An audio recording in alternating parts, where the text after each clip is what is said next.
A neighbor sent me a video of my wife's boyfriend beating my son while she laughed, saying, "Your dad's too weak to help you." He shouted, "Call him, let him hear you cry, he's 1,000 miles away." My son sobbed into the phone, and I said calmly, "Son, Daddy's arriving now. With company." I took emergency leave and the first flight home. My wife's boyfriend turned pale when he saw me walking with. Can you imagine pouring your heart and soul into building a future for your family, sacrificing everything, only for one grainy video to shatter your entire world? What would you do if you saw someone hurting your child, and the woman you loved, the mother of your son, just stood there, laughing? That's my story. And let me tell you, it changed everything. For 5 years, the Gulf of Mexico had been my office. Austin Cahill, manager of the Poseidon 7 oil platform. 35, and known as the guy who kept his head when chaos erupted. Hurricanes, equipment failures, you name it. But nothing, absolutely nothing, prepared me for that day. It was 7 p.m. back home. Time for my 8-year-old son, Liam, to be finishing dinner. The video call connected, grainy as usual, but there he was. My champ. Except, something was off. His smile looked forced, his eyes starting away. "Hey champ. How was school?" I asked, trying to keep it light. "Fine," he whispered. "Just fine." I pushed him. "What about that science project?" "It's okay, Dad. Mom says I need to go." My gut, honed by years of sniffing out danger, screamed. "Where's your mom?" I pressed. "She's busy." "I gotta go, Dad. Love you." Then, just like that, the screen went blank. My instincts were screaming. I scrolled through my contacts to Vivian Hancock, our neighbor. A retired school teacher in her 60s, sharp as a tack, who'd always watched out for Liam. "Everything okay with Liam?" I texted. 3 dots appeared, vanished, then appeared again. "Call me when you can. It's important." My jaw tightened. I had 2 more days on the rig, then my 3 weeks off, my flight home. 2 days felt like an eternity. I called Vivian immediately, finding a quiet corner away from the roar of the machinery. "Austin," she answered, her voice laced with caution. "I wasn't sure if I should say anything, but there's been a man around your house a lot lately. When Darlene's there with Liam." My heart seized. "What kind of man?" "He's over most afternoons now. Sometimes overnight." "Austin, I don't like the way he acts with Liam." The boy seemed scared. My hand crushed the phone. Darlene and I had been strained for a year, yeah. The distance, the resentment about my job. But I convinced myself we could fix it. "For Liam. Have you seen anything specific?" I asked, my voice impossibly level despite the inferno raging inside me. "Not exactly," Vivian hesitated. "But maybe I should keep a closer eye on things." "Please," I pleaded. "Vivian, if anything happens, anything at all, you call me immediately. I don't care what time it is." Back in my utilitarian quarters, surrounded by photos of Liam, a toddler, his first day of school, catching a fish on my last leave, I stared at our wedding picture. 7 years ago. She was 23, vibrant, full of dreams. We had a plan. I'd work the rig for 5 years, save, then get a desk job. A house, more kids, the whole 9 yards. But somewhere, Darlene had stopped believing. The resentment festered. "Must be nice to escape to the middle of the ocean while I deal with everything here," she'd say. I'd try to explain 15-hour days in one of the most dangerous jobs in America wasn't an escape, but the words never landed. I'd tried to quit twice. She'd talked me out of it. "We need the money," she'd always say. "Just 1 more year." Looking at that photo now, I wondered if I'd been a fool. My phone buzzed. A text from Colin Sampson, a Marine Corps buddy. "You coming to Mitchell's wedding next month? He's finally making an honest woman out of Jody." I managed a small smile. Mitchell was another former Marine, now a PI in Houston. "Wouldn't miss it," I texted back. I didn't mention my rising dread. Not yet. But something told me I might need my brothers sooner than a wedding. Out on the deck, the Gulf stretched endlessly, beautiful and isolating. 48 more hours, I told myself. Everything will be fine. But deep down, I knew it. Something was very, very wrong. 7 years earlier, I met Darlene. She was 21, working part-time. I was 28, just finished my degree. She laughed at my terrible jokes, and I was hooked. 6 months later, I proposed. 3 months after that, we were married. Colin and Mitchell were my groomsmen. Liam arrived 2 years later. For a while, it was perfect. I worked hard, but I was home every night. Small apartment, tight finances, but we were happy. Liam was our world. Then my construction company went under. Mitchell, my buddy, told me about offshore oil. Pays double. 3 weeks on, 3 weeks off. Tough schedule, but the money's incredible. Darlene was worried about bills, about Liam. 3 weeks, she'd asked. That's a long time. Then I'm home for 3 weeks straight, full-time with you and Liam, I'd countered. We can actually save, Darl. Buy a house. Build something real. She agreed. It was supposed to be temporary. Now, Darlene was in our kitchen, watching Johnny Hatfield raid her refrigerator like he owned the place. She'd met him 6 weeks ago. Charming, attentive, exciting. Everything I hadn't been in years. The affair started with coffee, then lunch, then afternoons at his apartment while Liam was at school. She told herself she deserved this. She hadn't planned for Johnny to insert himself so completely into her life, but he had. Picking Liam up from school, coming for dinner, staying overnight, even when I was just a week away from coming home. Liam's being a little brat again, Johnny grumbled, cracking a beer. Kid needs to learn some respect. Darlene felt a flicker of unease. Liam had been different lately. Quieter, more withdrawn. He told her twice he didn't like Johnny, that Johnny was mean when she wasn't around. But Johnny always had an excuse. He's just adjusting, he'd said. That boy's needed a firm hand. He's a spoiled brat because Austin's gone all the time and you let him get away with everything. He took a long drink. Kid called me a name yesterday. I'm not putting up with that in my own house. It's not your house, Darlene said, almost a whisper. Johnny's expression darkened. A look she was seeing more often. What? Nothing. Maybe you should go easy on him. Johnny crossed the room, backing her against the counter. Not touching her, but close enough for her to smell the beer. You got something to say to me, Darlene? No. I'm sorry.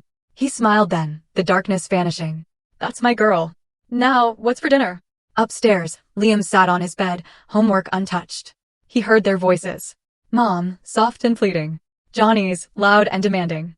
He missed his dad with an ache in his chest. He'd tried to tell his mom. About how Johnny had grabbed his arm so hard it bruised. About how Johnny had shoved him into a wall for leaving his backpack in the living room. But Mom always had an excuse. He's just being playful. You probably misunderstood. Give him a chance. For more. Days until Dad came home. Liam counted them like a prisoner marking days on a cell wall.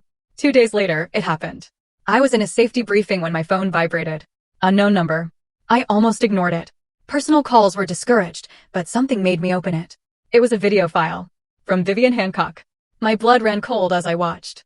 The footage, taken from Vivian's second-story window, looked down into my backyard. Liam was there, holding a baseball. A man I didn't recognize, Johnny, was yelling, his face a mask of rage. I told you to put that F-king thing away. Johnny's voice was clear even through the window. You think you can just ignore me? I was just playing, Liam whimpered, small and scared. What happened next, I'd replay in my mind for the rest of my life. Johnny grabbed Liam by the shirt, lifted him off his feet, then backhanded him across the face. Liam crumpled to the ground, sobbing. Then Darlene appeared in the frame, walking out the back door. I waited for her to intervene. To protect our son. Instead, she laughed. Maybe that'll teach you to listen, she slurred, her voice carrying the hint of afternoon drinking. Your dad's too weak to do anything about it anyway. Johnny yanked Liam up by his hair. Call him. Call your daddy. Let him hear you cry. He's 1,000 miles away, ain't he? What's he gonna do? Through tears, Liam fumbled for his basic flip phone, the one I'd given him for emergencies. My phone rang. I answered immediately, stepping away from the briefing. Dad. Liam's voice was broken, hitching with sobs. Dad, I said, my voice eerily calm despite the volcanic rage burning through my veins. Daddy's pulling up now with friends. You hear me? I'm coming home right now. I heard Johnny laugh in the background. Yeah, right. Daddy's gonna save you from 1,000 miles away. Put him on, I said quietly. Dad, please put him on the phone, Liam. Shuffling. Then Johnny's cocky, amused voice. Yeah, you got about 6 hours, I said. I'd start running. Johnny laughed again. Oh, I'm real scared. What are you gonna do, sailor boy? You put your hands on my son, I growled. You'll find out exactly what I'm going to do. I ended the call and dialed my supervisor. Family emergency. I need emergency evac now. Austin, the next helicopter isn't until. Radio the Coast Guard if you have to. My son is in danger. I'm leaving this platform in the next 30 minutes. One way or another. My supervisor heard something in my voice. Something cold and final. I'll make the calls. Next, Colin. I need you and Mitchell in Houston tonight. My address. And Colin, bring what we talked about keeping for emergencies. What's happening? Someone hurt my son, and I'm going to make sure it never happens again. We'll be there, Colin said. No hesitation. I packed my duffel in under 3 minutes. As the emergency helicopter lifted off, I watched the Gulf recede. I'd been calm on the phone because that's what Liam needed. But inside, I was a man transformed. 8 years in the Marines. 3 tours. I learned to stay cool under fire, to protect those who couldn't protect themselves. I'd left that life when Liam was born. Wanted to be a father, not a soldier. But Johnny Hatfield had made a critical mistake. He'd threatened my family. And now, the man I'd buried beneath responsibility and civilian life was rising to the surface. The pilot glanced at me. You okay, sir? I stared straight ahead, my jaw set. I will be. The charter flight from the Gulf Coast to Houston took 3 hours. I spent every minute planning. I texted Colin and Mitchell Vivian's video. Their responses were immediate, identical. We're with you. Whatever you need. I also called my lawyer, a guy Mitchell knew who specialized in family law. After watching the video, he was blunt. This is child abuse caught on camera. You've got grounds for emergency custody, restraining orders, the works. But Austin, if you go to that house and do something stupid, it hurts your case. Let me handle it legally. I will, I lied. I wasn't going to do anything illegal. Not exactly. But Johnny Hatfield was going to understand the magnitude of his mistake. I landed in Houston at 11:30 p.m. Colin and Mitchell were waiting at the small private airfield. Colin, still built like a linebacker, hair going gray. Mitchell, leaner, quieter, but no less dangerous. They embrace like brothers, because that's what they were. I ran Johnny Hatfield through my databases, Mitchell said as we climbed into Colin's truck. Guy's a piece of work. 2 prior domestic violence arrests. 1 conviction for aggravated assault, pled down to 6 months. Works as a freelance mechanic, but his income doesn't match his spending. I'm guessing he's dealing or running scams. Any warrants? I asked. Not active, but he missed a court date for a traffic violation last month. Minor, but it's something. What's the plan? Colin asked, pulling onto the highway. I stared out the window. We show up. We get Liam somewhere safe. Then we have a conversation with Johnny about consequences. And Darlene? Mitchell asked carefully. My knuckles went white. My wife.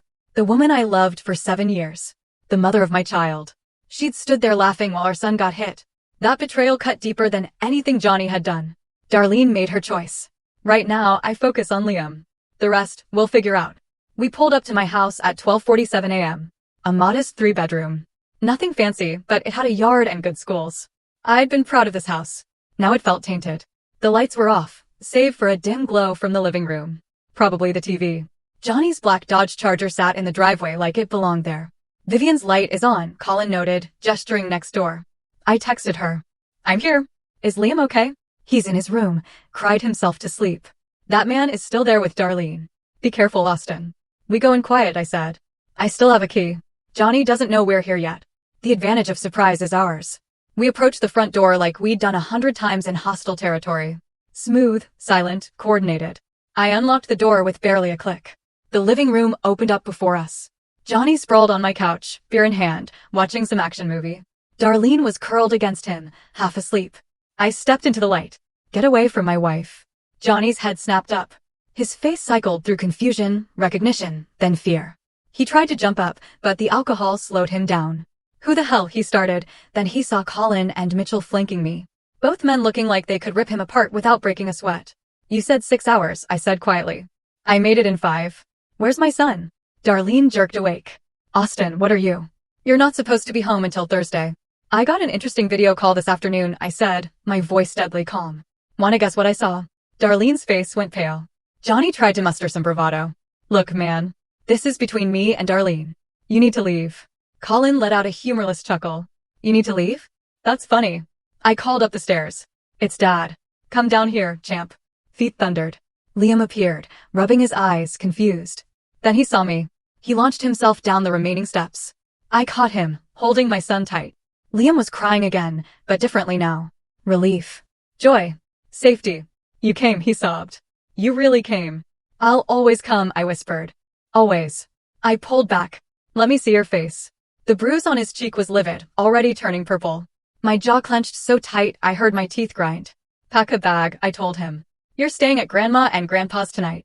Uncle Colin will take you. I don't want to leave you, Liam cried. I'll be right behind you. I promise. But I need to talk to your mother first. Uncle Colin, Uncle Mitchell, and me. We need to have an adult conversation. Liam looked at Johnny, then back at me. Understanding passed between us. Okay, Dad.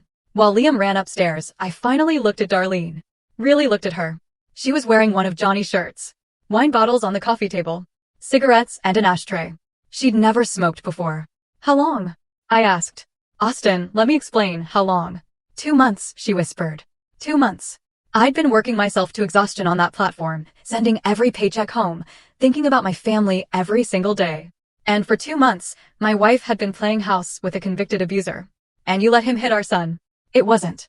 I didn't think he'd. You stood there and laughed, I said, my voice never rising, which somehow made it more terrifying. You told Liam I was too weak to do anything about it. She's drunk. Johnny interjected. She didn't mean, I'm not talking to you, I said, not even glancing at him. Colin, once Liam's packed, take him to my parents. Mitchell, I need you to witness what happens next. Record it if necessary. Austin, what are you going to do? Darlene asked, fear finally creeping into her voice. What I should have done the moment I realized my family was in danger. I turned to Johnny. You and I are going to have that conversation now. Darlene, you have two choices. You can go upstairs and stay out of this, or you can watch. But either way, what happens next, you brought on yourself. Johnny tried one more time to act tough. You touch me, and I'll press charges. That's assault. Mitchell held up his phone, already recording. Funny thing about that. See, I've been documenting everything since we arrived. Austin hasn't touched you yet, but if he does, well, I've got video evidence of you hitting an 8-year-old boy. Self-defense laws get real murky when child abusers are involved, especially when said child abuser is trespassing in someone else's home. I'm not trespassing. Darlene invited me. Darlene doesn't own this house, I said. I do. It's my name alone. Always has been. You want to check the deed? The color drained from Johnny's face. He finally understood. He'd walked into a trap, and the man he'd mocked as weak and distant was anything but. Colin came down the stairs with Liam and his overnight bag. Ready, little man? Liam hugged me one more time. Love you, Dad. Love you too, champ. I'll see you tomorrow. We'll get ice cream. After Colin and Liam left, the house fell silent except for the droning TV. I walked to the front door, locked it, then turned back to Johnny. Here's what's going to happen, I said. You're going to tell me everything. Every time you touched my son, every threat you made, every law you've broken while you've been playing house in my home. And Mitchell here is going to record all of it. You do that, cooperate fully, and maybe, just maybe, you walk out of here with all your teeth. Johnny looked at Darlene for support. She was frozen, tears streaming down her face, but she said nothing. And if I don't? Johnny asked. I smiled. It wasn't a pleasant smile. Then we find out if you're tougher than you think you are. But I should warn you. I spent 8 years in the Marines learning how to make people talk. I'm very, very good at it. Johnny's bladder, already stressed from fear and alcohol, gave up. A dark stain spread across his jeans. Mitchell chuckled. Well, that answers that question. Start talking, I said. And pray you tell me something useful enough that I don't make you regret every choice you've made in the past 2 months. Johnny talked for 90 minutes straight. What started as defensive mumbling quickly turned into a waterfall of incriminating admissions. Fear was a powerful motivator, and I, standing perfectly still, arms crossed, face carved from stone, was terrifying in my calm. It started small, Johnny stammered, his voice shaking. I'd tell him to clean up his toys, and he'd ignore me. So I'd grab his arm, you know, not hard, just to get his attention. When was the first time you hit him? I asked. 3 weeks ago. He talked back to me about bedtime. I lost my temper. Pushed him into the wall. Mitchell's camera caught everything. Johnny described 6 separate incidents of physical abuse, pushing, shoving, twice more hitting Liam hard enough to leave marks. Then came the psychological abuse, constant belittling, telling Liam his father didn't care about him, threatening to hurt his dog if Liam told anyone what was happening. And the stealing? I prompted, because Mitchell's background check had shown purchases way beyond what Johnny could afford. Johnny hesitated. This was different. This was confessing to crimes against me. I would suggest you keep talking, I said quietly. Because my patience is running thin. I used Darlene's credit cards, Johnny admitted. The ones in your name. Bought some tools, some car parts, maybe $3,000 worth. I was going to pay it back. You were going to pay it back with what? Your drug money. Johnny's eyes went wide. I don't. Mitchell pulled up his phone, showing Johnny photos taken over the past 6 hours. Johnny meeting with known dealers, money changing hands, packages being loaded into his trunk. I've got enough here to send you away for 5 to 10, Mitchell said casually. Dealing within 1,000 yards of a school zone is a felony. And guess what's 3 blocks from this house? Johnny was sweating profusely now. What do you want from me? The truth, I said. All of it. And then you're going to help me make this right. What I learned during that interrogation was devastating. Johnny hadn't just abused Liam. He'd been systematically isolating the boy, trying to turn him against me. He'd been draining the family finances. And perhaps most shockingly, he'd bragged to friends about taking over my life. There's a guy, Johnny whispered, Tomas Kramer. He was interested in buying some information I had. What information? About the oil platforms. Security schedules, layouts. He wanted to know when managers were on leave. Which platforms were least secure. Johnny looked up at me. I told him I could get it through you. Through Darlene. The temperature in the room dropped 10 degrees. You were planning industrial espionage? Sabotage. I didn't know what he wanted it for, Johnny whimpered. He just offered good money. I looked at Mitchell, who was already texting someone. That's Homeland Security territory, Mitchell said. I've got a contact at FBI Houston who's gonna love to hear about this. Darlene, who'd been silent through everything, finally spoke up. Austin, I didn't know about any of that. I swear. The drugs, the stealing, the other stuff. I didn't know. But you knew he was hurting Liam, I said, my eyes meeting hers for the first time. And you did nothing. I thought he was just being firm, setting boundaries. You were never here, and I needed help. Stop. My voice cracked like a whip. Don't you dare make this about me being gone. I was working to provide for this family. You could have called me anytime. Instead, you brought a monster into our home and let him terrorize our son. Darlene crumpled, sliding down the wall to sit on the floor, sobbing. I pulled out my phone and dialed. Officer Ramirez, this is Austin Cahill on Maple Street. I need to report multiple crimes: child abuse, credit card fraud, drug dealing, and possible terrorist intelligence gathering. I have video evidence and a full confession. Also, the suspect is in my living room right now. Johnny tried to stand. Colin, who'd returned from dropping off Liam, appeared in the doorway and shook his head slowly. Johnny sat back down. The police arrived 12 minutes later. 2 patrol cars initially, then, after hearing about the drugs and potential terrorism angle, 3 more, plus a detective.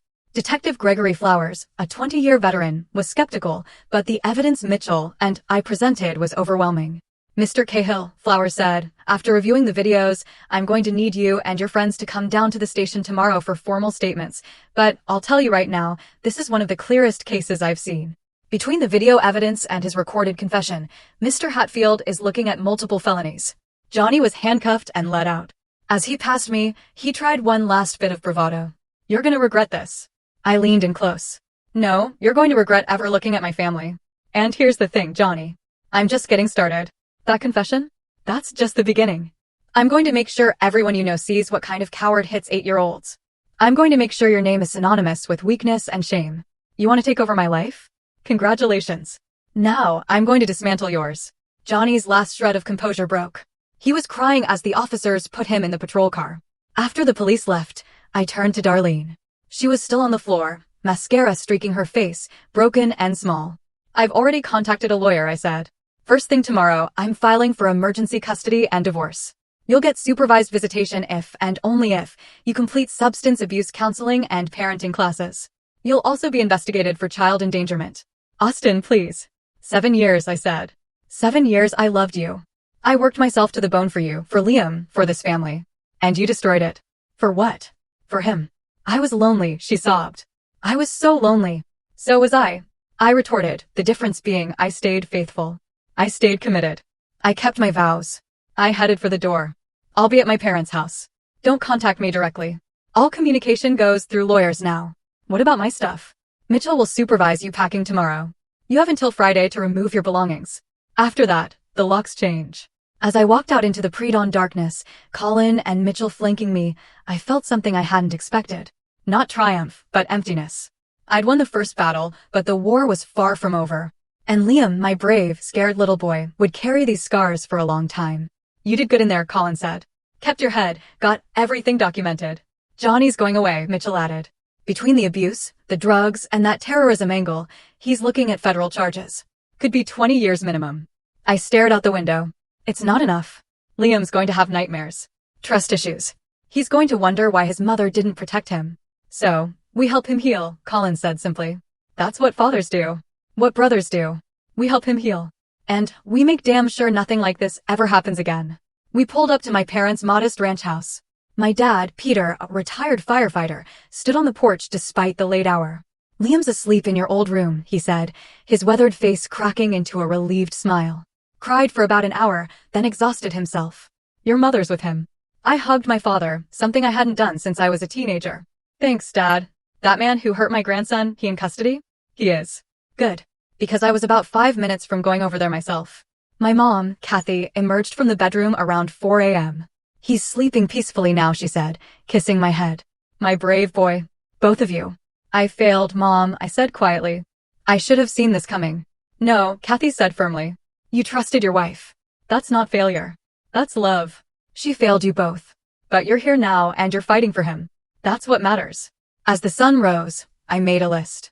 Custody hearing, divorce proceedings, changing all the locks, reviewing finances, talking to Liam's school counselor. The list was daunting, but I'd managed offshore oil platforms in Category 3 hurricanes. I'd led Marines through combat zones. I could handle this. My phone buzzed. A text from Vivian. I've been documenting everything for weeks. Times, dates, photos. If you need it for court, it's yours. That boy deserves better. I texted back my thanks, adding her to my witness list. Around me, my family and brothers made their own calls, pulled their own strings, activated their networks. Colin knew a child psychologist. Mitchell knew judges and social workers. My dad knew everyone in the neighborhood who might serve as character witnesses. By the time Liam woke up at 8 a.m., I had the foundation of a plan. Not just to protect my son, but to ensure justice was served so thoroughly that Johnny Hatfield would regret ever hearing the name Cahill. Liam appeared in the kitchen doorway, small and uncertain. When he saw me, his face lit up. "You're really here," he said.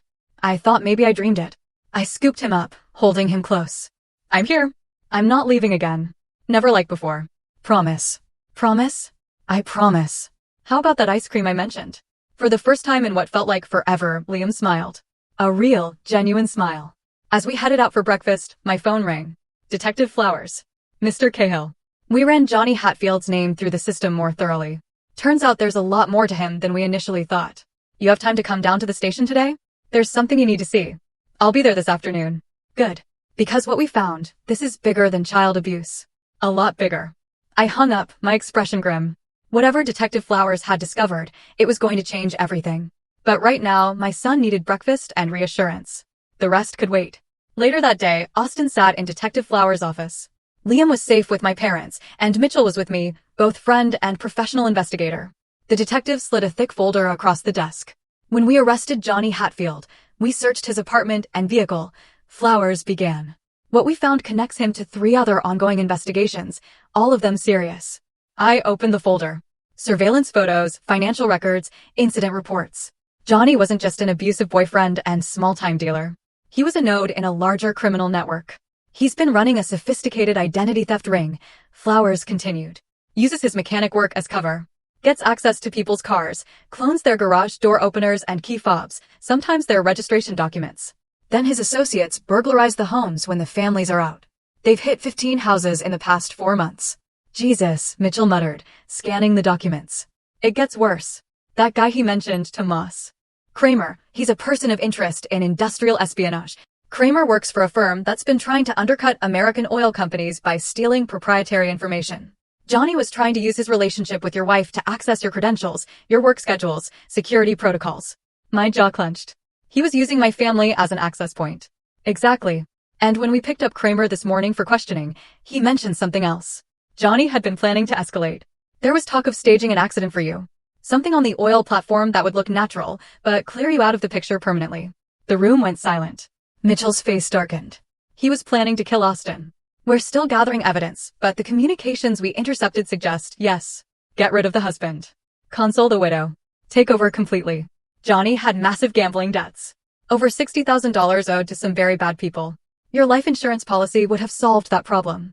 I felt ice in my veins. I'd spent 2 months worried about my marriage while Johnny Hatfield was literally planning my murder. What about Darlene? Was she involved?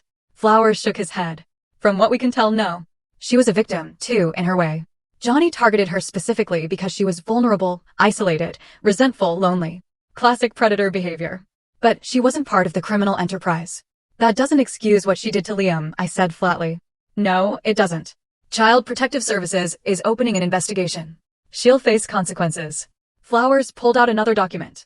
Here's where it gets interesting for you. Several of Johnny's victims want to press civil charges beyond the criminal case.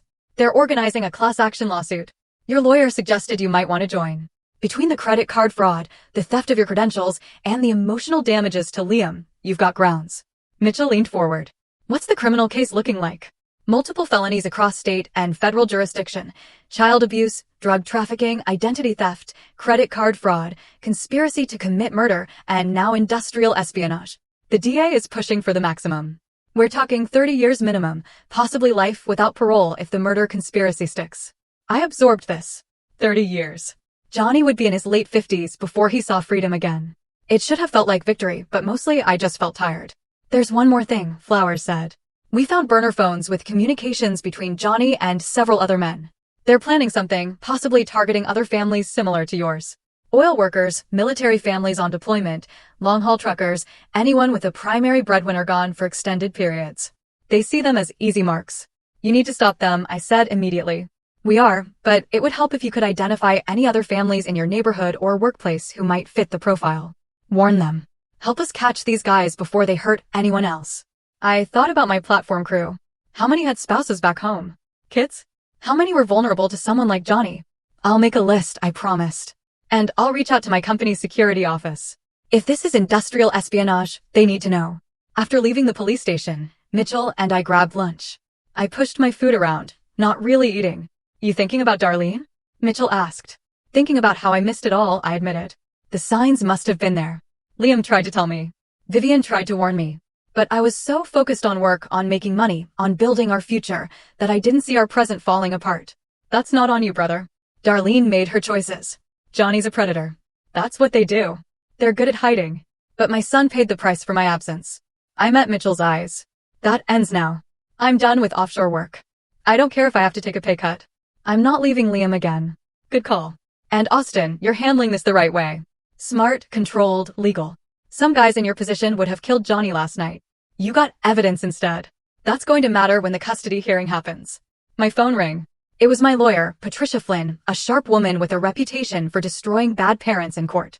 Austin, we're on the docket for Thursday, she said. Emergency custody hearing. The judge saw the video evidence and CPS reports. I'm 99% certain we'll get temporary full custody with supervised visitation only for Darlene. Maybe not even that if she doesn't start cooperating. What about the house? Legally yours. She has no claim to it. I've already filed the restraining order. She can remove her personal belongings under police supervision, but she cannot enter the property otherwise. I'm also pursuing charges for child endangerment. The DA is on board. Thank you, Patricia. Don't thank me yet. Darlene hired Bob Maloney. I winced. Maloney was a bottom feeder, expensive, aggressive, and without scruples. Let him come, I said. We have video evidence of her laughing while our son got hit. She can hire Clarence Darrow himself, and it won't matter. After hanging up, I headed to my parents' house. Liam was in the backyard with my dad, throwing a baseball. The bruise on Liam's face was still visible, but the boy was smiling. That smile was worth more than any legal victory. Dad, Liam called out. Grandpa's teaching me curveball. Don't hurt your arm, champ. I called back, settling on the porch next to my mom. Kathy watched her grandson with a mixture of love and sadness. He had a nightmare during his nap. Called out for you. I'm here now. But for how long, Austin? Kathy asked gently. I know you want to provide, but that boy needs his father present more than he needs a big house or fancy things. I know, Mom. I've already decided. I'm transferring to office work. It'll be less money, but I'll be home every night. Kathy squeezed my hand. Good. Because that little boy out there, he's your real treasure. Not oil or money or anything else. That evening, I received a call from someone unexpected. Jesus Singleton, my supervisor from the oil platform.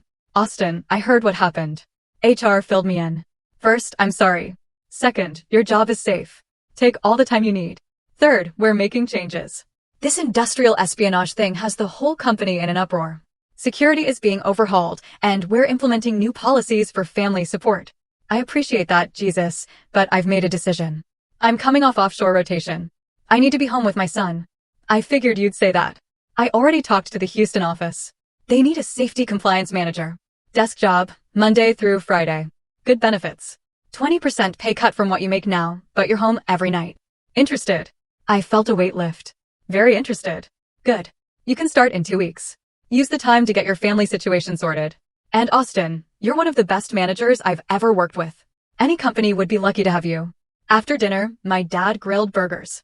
I tucked Liam into bed in my old childhood room. Dad? Liam asked sleepily. Are you going to leave again? Back to the ocean. Not like before, I promised. I'm going to work in an office here in Houston. I'll be home for dinner every night. Really? Really? I made a big mistake, buddy. I thought providing for you meant being away. But you need me here, so I'm staying. Liam hugged me tight. I love you, Dad. Love you too, champ. As Liam drifted off, I sat in the chair by his bed, watching him sleep. The peaceful expression on his face was something I hadn't seen in months. Tomorrow there would be more battles, lawyers, court hearings, difficult conversations. But tonight, my son was safe. And that's all that mattered. My phone buzzed with a text from Colin. Just got word. FBI picked up 3 more guys connected to Johnny's ring. You might have stopped something big. I replied, just protecting my family. But if we help protect others too, that's good. Before sleeping, I called Vivian. Thank you, I said simply. For watching out for Liam. For sending that video. You probably saved his life. That sweet boy deserved better than what he was getting, Vivian said. I'm just glad you came home when you did. Some men wouldn't have.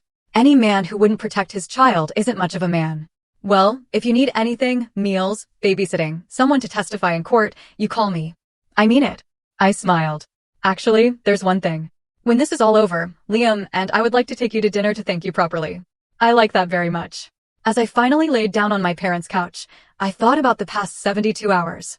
I'd gone from a video call on an oil rig to dismantling a criminal enterprise. My marriage was over. My life was completely changed. But Liam was safe. And in the end, that's all that really mattered. Though I knew this wasn't finished. Not by a long shot. Johnny Hatfield had allies, debts, connections. And men like that didn't go down quietly. I would be ready. The custody hearing on Thursday was mercifully brief. Judge Miranda Grimes reviewed the evidence, video recordings, Johnny's confession, police reports, CPS evaluations, and Vivian Hancock's detailed witness statement. Her face hardened with every page. Mrs. Cahill, Judge Grimes said, looking directly at Darlene.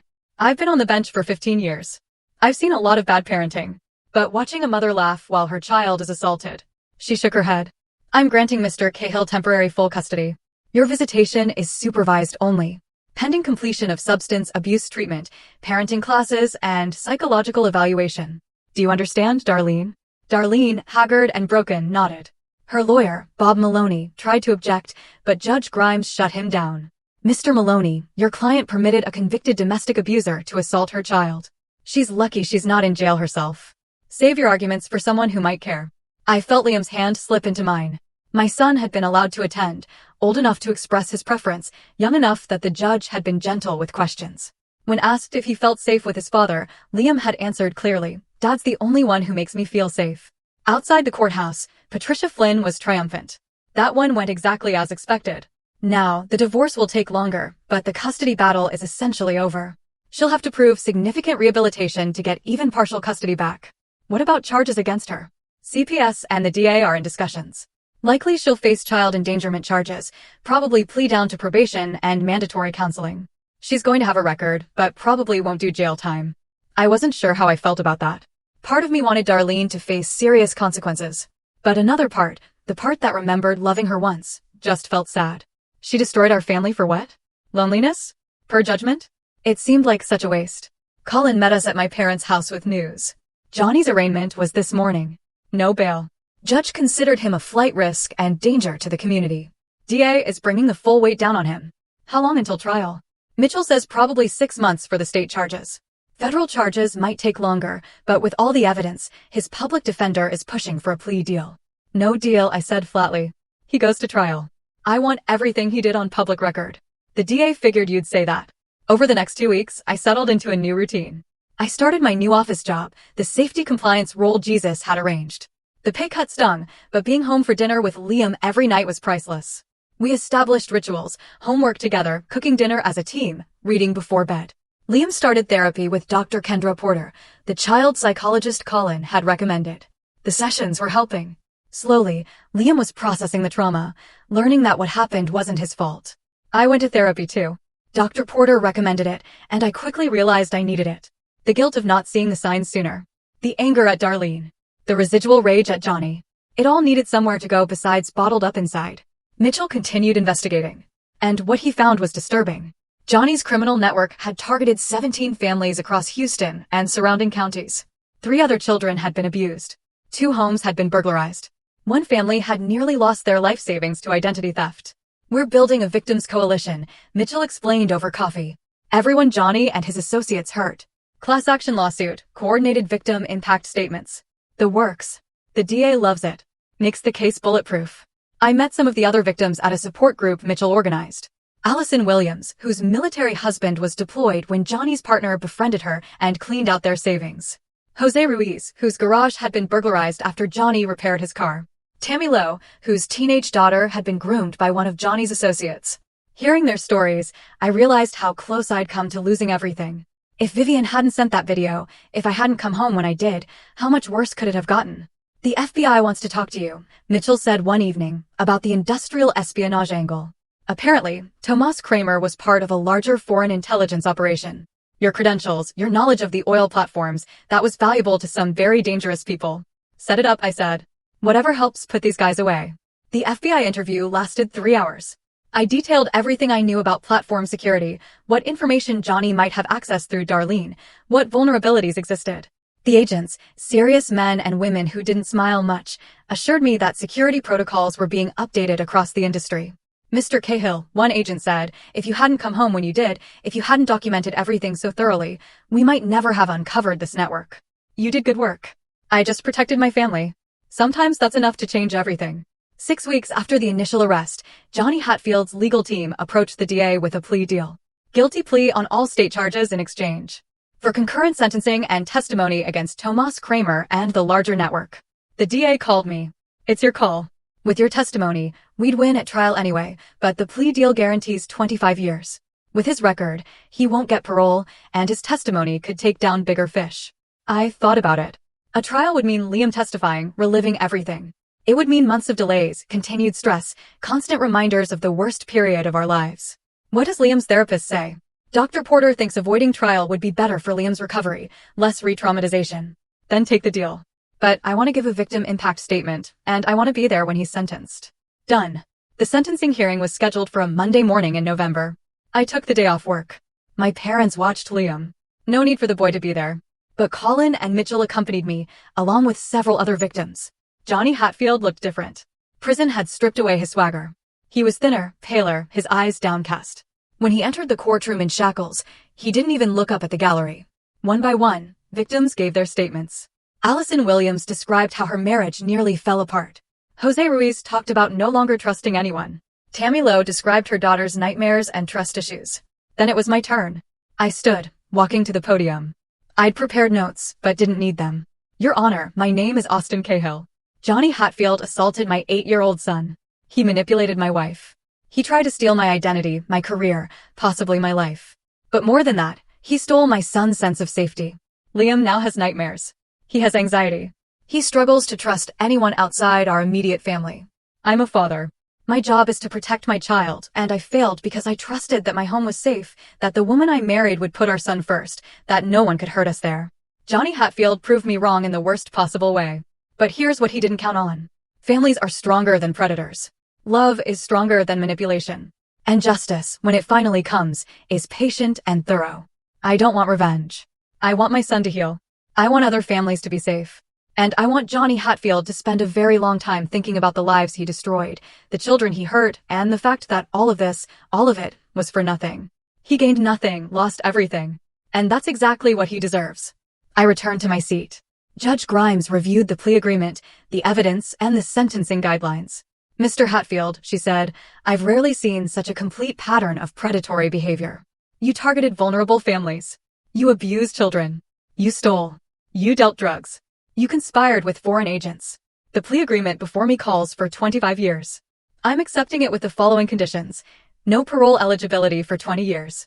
Upon release, you will be registered as a child abuser, restricted from contact with minors, and under supervised probation for life. You will also pay restitution totaling $187,000 to your victims. She leaned forward. And Mr. Hatfield, if you ever come near any of these families again, I will personally ensure you spend the rest of your natural life in prison. Do you understand? Johnny's voice was barely a whisper. Yes, Your Honor. 25 years in state prison, concurrent with federal charges. The bailiff removed him. As Johnny was led away, he glanced once at me. There was no defiance left. No tough guy posturing. Just fear. Outside the courthouse, I felt a weight lift. It wasn't closure. There was still the divorce to finalize, years of Liam's healing ahead, the ongoing task of rebuilding our lives. But this chapter was done. Mitchell clapped me on the shoulder. You did it, brother. Got justice for your son. We did it, I corrected. Couldn't have done it without you and Colin. That's what brothers are for. My phone buzzed. A text from Liam. Did it go okay, Dad? I replied, it went perfectly, champ. Justice won. See you at dinner. Love you, Dad. Love you too. As I drove home, I thought about the past 2 months. I'd lost a marriage but saved my son. I'd taken a pay cut but gained presence. I'd faced down a predator and won. And most importantly, Liam was healing. Slowly, with therapy and love and stability, the nightmares were becoming less frequent. The smiles were becoming more genuine. The trust was being rebuilt. That evening, Liam and I made spaghetti together, his favorite. We ate at the kitchen table, talking about his day at school, about the science fair project we were building together, about the weekend camping trip we had planned. Normal life. Regular moments. The things I had taken for granted before. Never again. As Liam headed upstairs to brush his teeth, I cleaned up the kitchen.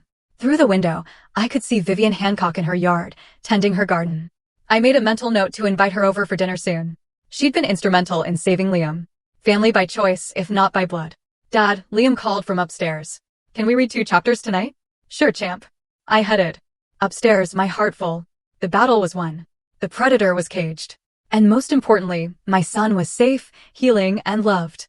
The future stretched ahead, uncertain, but hopeful. And for Austin Cahill, that was more than enough. 6 months later, spring arrived in Houston with its typical humidity and late afternoon thunderstorms. I stood in the backyard of our house. I kept the place after the divorce finalized, refinanced to remove Darlene's name completely. I watched Liam play catch with Colin's teenage son. The bruise on Liam's face was long gone. So was the haunted look in his eyes. He was laughing now, genuinely and often.